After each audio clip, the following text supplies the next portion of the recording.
on, Center City Church? You already know. Yeah, welcome to our weekly podcast where we take 5 minutes and dive a little deeper into Sunday's message. And we use the 5 minutes loosely. Absolutely. I keep saying it's 5 always minutes for no 10 reason. to 15, but it's cool. Time flies when you're having fun. Absolutely. So anyway, Move. Yes. Partnership series. Yep. So excited about this. And what some people may not know is that up until about a week ago, it looked totally different. It was a lot of the same content. It's not like we rethought in the last week, oh, this is who we are as a church. But it just kind of got new packaging in this idea of move and movement. And I just wondered if you would tell us a little bit what prompted that. Yeah, so as we started prepping for the series, like we always do, kind of sit down over a cup of coffee with the preaching team, there was an obvious sense in the room that, well, things weren't necessarily coming together. It didn't feel like us. Mm-hmm. So we went to Matthew because, you have to go to Scripture and pray, right? So we prayed about it, went to Matthew chapter 16, and we see Jesus describe the positioning of the church. I like using that Mm-hmm. term, right? So Peter makes his declaration that Jesus is the Messiah, and Jesus' response was that this had to be revealed to you by heaven. No man could have known this, and because of that, it's upon this rock that I'll build my church. Later on, Paul explains to the church at Ephesus that the cornerstone, that rock, is the cornerstone of Jesus. Now, what cornerstones do is they give us reference, so every other stone in the building is placed in reference to the positioning of the cornerstone. That's cool. So why that's so important is as we continually kind of see how culture's moving, we kind of have an understanding of ourselves. We're fickle people. What I like Speak today... for yourself. I was about to say speak for yourself, but that's true of me too. Yeah, all of us. So the church should never be built on what culture feels in a moment because culture's fickle. It should never be built on me or my feelings or my opinion. A church should be built on the reference and positioning of the cornerstone. And the grace of God means that we have a connection to the Creator through prayer, but also He's left us His Word that serves as a blueprint to what that cornerstone expects of us in reference to positioning. But then He ends this passage in Matthew 16 with this phrase that has always messed me up. He says, and the gates of Hades or hell, depending on your translation, will not overcome it. And why that passage has messed me up is I have some fencing or gates at my house. They don't move. So if the positioning of the church is on the cornerstone, then I absolutely believe that the posture of the church should be that we are moving against the gate of hell. Yeah, because that gate's not coming towards us.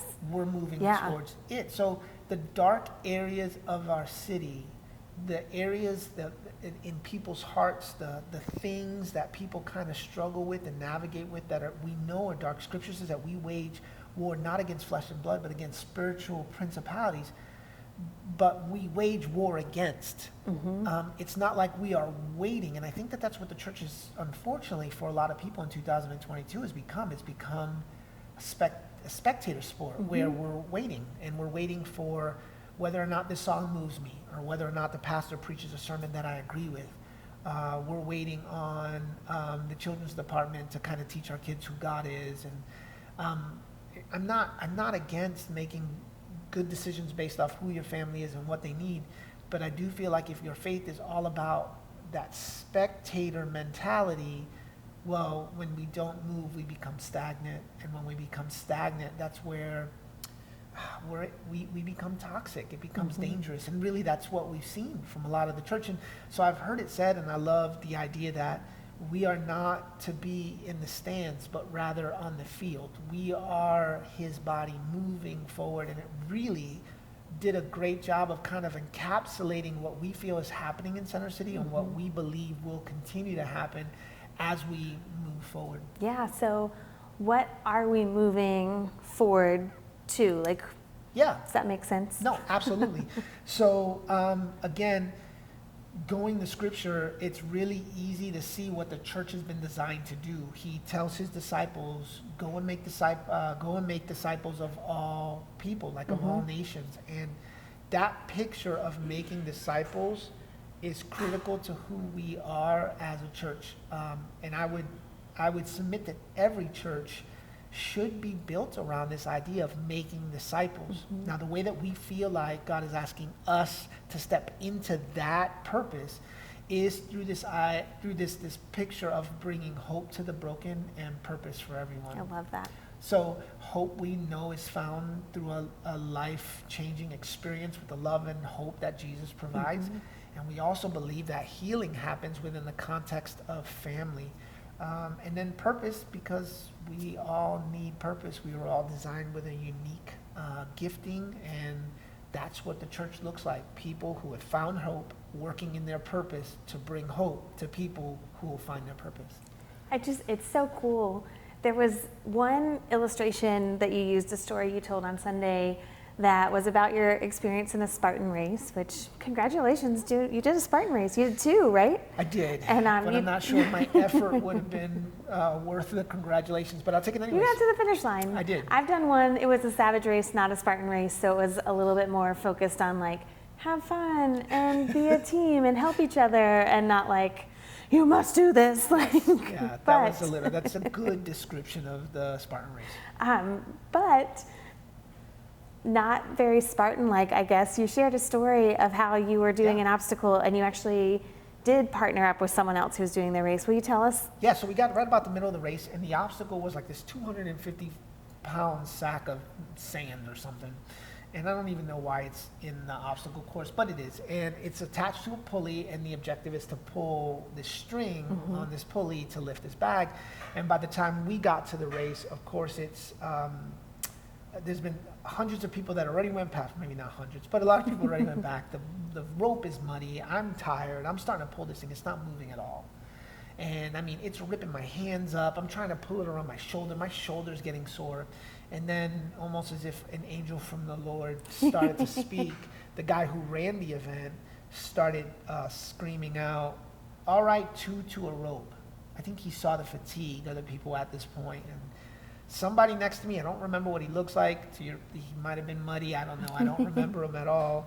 He grabbed a hold of the rope with me, and we started pulling. And what was impossible in no time at all, something that got done instantly. So what I've learned in that moment is so many people feel like the objective of life is to figure out how to carry their own burdens. And when we do things alone, we somehow think that makes us courageous, or we get some extra bonus points. It doesn't. It just means you're alone. And there are weights and baggage in life that you were not created to carry. I love the way that Jesus kind of defines this come to me all who are weary and weak, and I'll give you rest, because he knows that there's weights you're not intended to carry. And you're like, well, John, what's that have to do with the church? Later on in Scripture, what we read is this picture of a church that links together, that two people are able to do things that one person can't do on their own. And one of the things that just struck me hearing you tell the story this time is it's not like that other guy was like fresh, waiting in the wings just to come help you. It was two people who were too tired and unable to do this on their own, who, when you came together, it really didn't feel like too much of a burden at all. Like, what a beautiful picture of the church, because I feel like sometimes we think, well, I've got so much going on for me, I can't possibly step in and help this other person. I don't have capacity, but it's really a lot of people who are carrying things, coming together to carry all of it together. Yeah, and when you study the early church, and you know, we romanticize that sometimes, and the early church had its problems. You see like this beautiful picture of a church, and then you read 4 and 5 letters of how they screwed everything up. It's kind of comforting. Yeah, absolutely. People have always been the same, and God knows and loves us. But right at the beginning, you see this ability to share one another's burdens. And I just don't know where we've lost that. I don't know if it's our hyper westernizing of the gospel. I don't know if it's our pride. I don't know if it's this, you can do it, pull yourself up. It's short-sighted, it's ignorant, and at worst, it's toxic. We have so many people that are cut and wounded and don't know how to ask for help. Yeah. And it's scary. It really is. So we're trying and believe that God is calling us to build the type of church where people can come and let their burdens be known and not only share in their need, but also then become burden lifters themselves, right? Like there are seasons where I need all the help I can get, but there's also seasons where I can lend a hand. We had a great barbecue this Sunday after church. We hope you guys Showing your enjoyed it as much as I did. non-Charlotte roots. Yes. We call it a cookout. Okay, sorry. my Barbecue bad. is pulled pork. Okay, my bad. We had a cookout, which means we cooked outside. And we had hot dogs and hamburgers, which isn't very Charlotte, but it was good. And when it was all said and done, you know, setting up for that many people, it's a lot of work. And poor Joey, Pastor Joey did a phenomenal job setting a lot of that up by himself. He came early and kind of set up. And there was a couple guys who came out and helped, but it took so long to set up. It took 20 minutes to break down because there was 35 people just grabbing chairs and moving tables. Again, I know it's funny because even some of the people are like, Pastor, why are you moving that table? I always want to be a church that everybody's involved in burden lifting, whether it's a table or the broken marriage of a person, that we collectively are obsessed with linking arms and saying, you don't have to be perfect. Matter of fact, if you are, you're probably not going to feel comfortable in this community because we are always working with this understanding that we are lifting each other's brokenness. Oh, I love it. It's the picture I believe God's asking us to paint or to build in the city. Yeah, so where are we headed next week? Giftings. Cool. Yes. So if everybody has a purpose and everybody is called to kind of step into this thing, how? What's your unique giftings? And we believe that the Lord's kind of laid out a blueprint for how he gifts each and every one of us in the church. And we're excited to lay it out. Yeah, so we will be here Sunday at 10 a.m. We cannot wait. But also, before that, we're kicking off family dinner tonight. Wednesday night, 6:30 p.m. We would love for you to come. Bring the whole family. We'll eat from 6:30 to 7 and then spend some time in worship. It's going to be amazing. It's going to be amazing, and I promise. The food's going to be good. The worship's going to be good. And we're saying it's from 6:30 to right at 8:30. And it's not like the 5-minute comment I made earlier. We will cut off at 8:30. We know a lot of you got school and work tomorrow. But it's just a phenomenal opportunity to come, connect with people, get into a community, break some bread, spend some time in prayer and worship. We're going to have a great time. It's going to be fun. See you then. See you then.